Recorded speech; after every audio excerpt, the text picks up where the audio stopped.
So, hi everyone, this is me Kanisha Jain, first year MBBS student at a government medical college. So, today's video is all about कि how you can score your NEET marks in 1 month. I'm not saying कि आपको 0 से लेकर मैं 650 तक पहुँचा दूँगी. If you are scoring till 500, 450 या 550 तक, then you can definitely score well enough in marks to get selected like 650 plus or to 700. And देखो यार, मैं खुद इस स्पेस से निकली हूँ तो मुझे पता है कि क्या चीज़ें करनी चाहिए, क्या चीज़ें नहीं करनी चाहिए।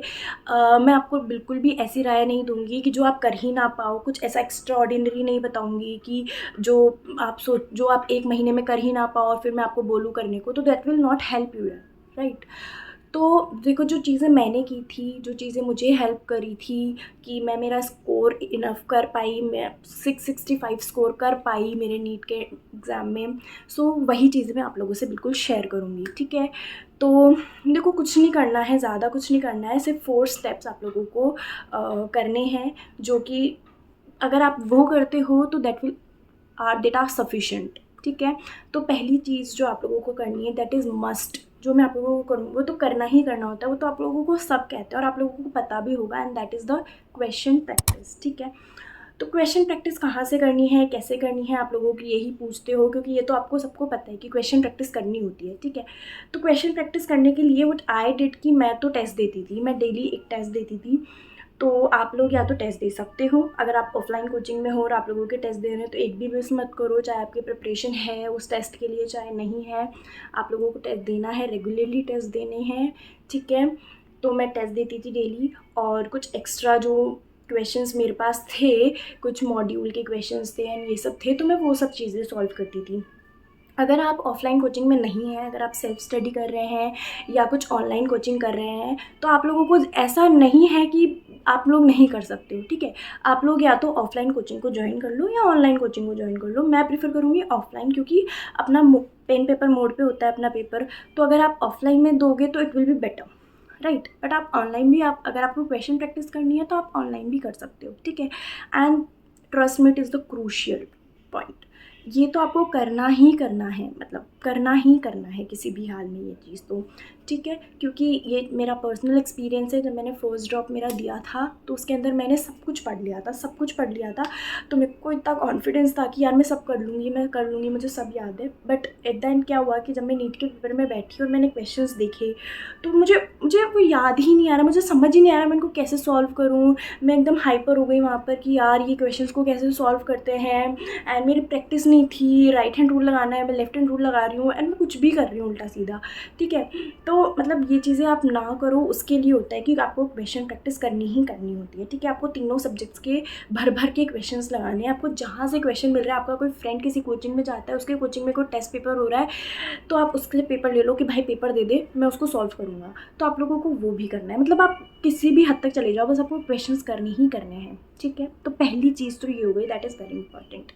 दूसरी चीज़ जो कि इम्पॉर्टेंट है फिज़िक्स के लिए और फिज़िकल केमिस्ट्री के लिए, देखो दोनों चीज़ें ना थोड़ी थोड़ी सिमिलर सी है, इन दोनों में क्वेश्चंस होते हैं, दोनों में आपको क्वेश्चन प्रैक्टिस करनी होती है। तो आप लोगों को क्या करना है ना कि जैसे फिज़िक्स में अगर आप लोगों ने फॉर्मूला शीट बनाई हुई है तो बहुत अच्छी बात है, आप लोगों को डेली उसको रिवाइज़ करना है, क्योंकि इस टाइम पे क्या होता है ना कि क्वेश्चंस प्रैक्टिस आप कर रहे हो तो फॉर्मूला रिवाइज़ हो जाते हैं उसके थ्रू, लेकिन अगर आपके क्वेश्चंस फिर भी मतलब आपके फॉर्मूलाज टिप्स पे होंगे तो और बेटर रहेगा आपके लिए। तो आप लोगों को फॉर्मूलाज तो टिप्स पे रखने हैं, ठीक है? दोनों सब्जेक्ट्स के, फिजिक्स एंड फिजिकल केमिस्ट्री में दोनों फॉर्म में फॉर्मूलाज होते हैं, तो आप लोग वो करेंगे, ठीक है? और अगर आपने नहीं बना रखे हैं तो अब बनाने की बिल्कुल भी ज़रूरत नहीं है, क्योंकि बहुत टाइम कंज्यूमिंग हो जाएगा ये चीज़। तो आपके जो भी नोट्स हैं तो आप लोग उसे रिवाइज़ करिए, ठीक है? तो उसके अंदर क्या होता है कि जहाँ जहाँ पर भी आपके फॉर्मूलाज हैं आप उन्हें पढ़िए और हाईलाइट करते जाइए, ताकि आप जब सेकंड रीडिंग लें तो तब क्या हो कि आपको वो ईज़ी पड़े, ठीक है? आपको ईज़ी रहे कि हाँ यार, मैं ये फॉर्मूलाज मुझे सिर्फ पढ़ने हैं, तो मैं अब है ना एक्स्ट्रा कुछ अलग से आपका ध्यान ना जाए, ठीक है? एंड दूसरी चीज़, आप नोट्स भी प्रेफर कर सकते हैं पढ़ना फिज़िक्स के। ओवरऑल मैं पढ़ लेती थी कभी कभी जब मेरे को फ्री टाइम रहता था, और क्योंकि लास्ट तक जाते थे फॉर्मूलेज रिवाइज़ हो गए थे, क्योंकि आप पूरा 1 महीने तक एक ही चीज़ को डेली रिवाइज़ करोगे तो लास्ट में आपको बहुत कम टाइम लगेगा रिवाइज़ करने में, ठीक है? तो मैं पूरे नोट्स भी रिवाइज़ करती थी, क्योंकि फिज़िक्स के पेपर में थ्योरेटिकल क्वेश्चंस भी आजकल आने लग गए हैं, तो थ्योरेटिकल के लिए आपके कॉन्सेप्ट थोड़े बहुत क्लियर होते हैं, तो it will be easier for you to attempt that questions, ठीक है? तो दूसरी चीज़ ये हो गई जो आपको करनी है। ओके, नाउ थर्ड, पहली चीज़ क्वेश्चन प्रैक्टिस, दूसरी चीज़ फिजिक्स की फॉर्मूला, फिजिक्स और फिजिकल केमिस्ट्री के लिए। नाउ क्या बचता है, inorganic chemistry and bio, both are similar. Inorganic chemistry और बायो के लिए आप लोग मेरी मानो तो एनसीईआरटीज़ को पढ़ना मत छोड़ो। मैंने जैसे कहा कि क्वेश्चन प्रैक्टिस करनी है बट नोट्स नहीं पढ़ने, तो इसका मतलब ये नहीं है कि आप छोड़ दो बायो और इनऑर्गेनिक को, क्योंकि क्या होता है ना कि यार नीट के अंदर ना direct line to line question आते हैं। एनसीईआरटी की सिर्फ लाइन टू लाइन छाप देंगे वो लोग कि ये करो, ठीक है। तो अब आप लोगों को क्या होगा कि अगर आपने एनसीईआरटी को बार बार रिवाइज़ किया हुआ होगा तो आपकी जो वो लाइन्स है ना कहीं सबकॉन्शियस माइंड में बैठी हुई होंगी। तो जैसे ही आप वो क्वेश्चन देखोगे तो वो लाइन आपके दिमाग में क्लिक होगी कि अरे हाँ, ये तो मैंने पढ़ा हुआ है, और वो क्वेश्चन का आंसर आपको जल्दी रिमेंबर हो जाएगा, ठीक है। तो उसके लिए आपको क्या करना है कि एनसीईआरटी की आप डेली रीडिंग लगाइए, कुछ कुछ चैप्टर्स की, आपको याद तो होंगे ही। तो आप लोगों को क्या करना है, बस उसको रिवाइज़ करते जाना है डेली, जितना आपसे हो पा रहा है, जितना आपको टाइम मिल रहा है उतना आप रिवाइज़ करिए, ठीक है। तो ये इनफ होगा आपके लिए बायो और इनऑर्गेनिक के लिए, और क्वेश्चन प्रैक्टिस तो आप कर ही रहे हैं, ठीक है। अब आती है चौथी चीज़, that is the most important चीज़। आप देखो, आपने पढ़ लिया है, आपने फिजिक्स कर ली, बायो पढ़ लिया, केमिस्ट्री पढ़ ली, मैंने बता भी दिया कि ऐसे ऐसे करना है लास्ट के मंथ में और कुछ नहीं करना है। लेकिन अब बात आती है कॉन्फिडेंस की यार।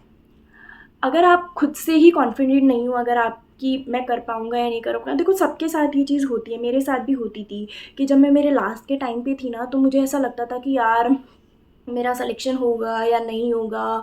पूरे साल आपने प्रिपेयर किया होता है, तो आप लोगों को सबको डर लगता है कि यार क्या होगा क्या नहीं होगा, क्योंकि वो 3 घंटे बहुत मैटर करते हैं, बहुत मैटर करते हैं, ठीक है। तो यार मैं यही कहूँगी जो मैं करती थी कि मैं कॉन्फिडेंट रहती थी, मैं खुश रहती थी, मैं एकदम ऐसा सोचती थी कि यार मैंने दिल से प्रिपरेशन की है, मेरी दिल से मैंने प्रिपेयर किया है और अब मुझे कोई नहीं रोक सकता। और अगर अब भी मेरा सिलेक्शन नहीं हुआ तो मेरी डेस्टिनी कुछ और है।